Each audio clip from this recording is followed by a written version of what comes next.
केंद्रीय राज्यमंत्री रक्षा खडसेंनी आमदार एकनाथ खडसे आणि मंत्री गिरीश महाजन यांच्यातील वादावर मोठं विधान केलेलं आहे। एकनाथ खडसे आणि गिरीश महाजन यांच्या वादामध्ये माझा सँडविच होतोय असं ते म्हणालेले आहेत। नगरपालिका निवडणुकीच्या प्रचारासाठी चोपड्यात प्रचार रॅली काढण्यात आली होती आणि या प्रचार रॅली दरम्यान त्या पत्रकारांशी बोलत होत्या। चोपडा नगरपालिकेच्या सार्वत्रिक निवडणुकीमध्ये भाजपने शिवसेना शिंदे गटाशी युती न करता निवडणूक लढवण्याचा निर्णय घेतलेला आहे। मंगळवारी मंत्री रक्षा खडसे यांच्या उपस्थितीमध्ये शहरातील मुख्य भागामध्ये प्रचार रॅली करण्यात आली।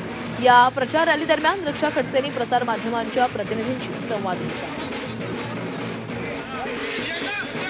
की एका बाजूने नाथाभाऊ माझे सासरे आहेत तर मला नेहमीच त्यांचा आदरही आहे।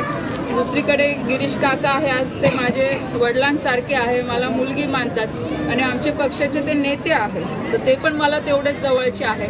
यामध्ये नक्की सँडविच माझं होतं, पण मी नेहमी प्रयत्न करते की दोघांचे वाद कसे कमी होतील, पण पक्षाच्या कामासाठी मी कधी कॉम्प्रोमाइज केलं नाही। राज्याच्या काही भागांमध्ये पुन्हा लंपी त्वचा रोगाचा फैलाव वाढतोय।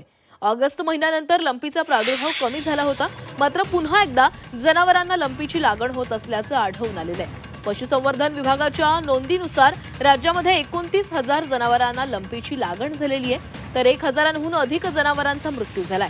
मराठवाड्यासह पश्चिम महाराष्ट्र, कोकणात लंपी त्वचा रोगाच्या बाधेनं पशुधन त्रस्त आहे।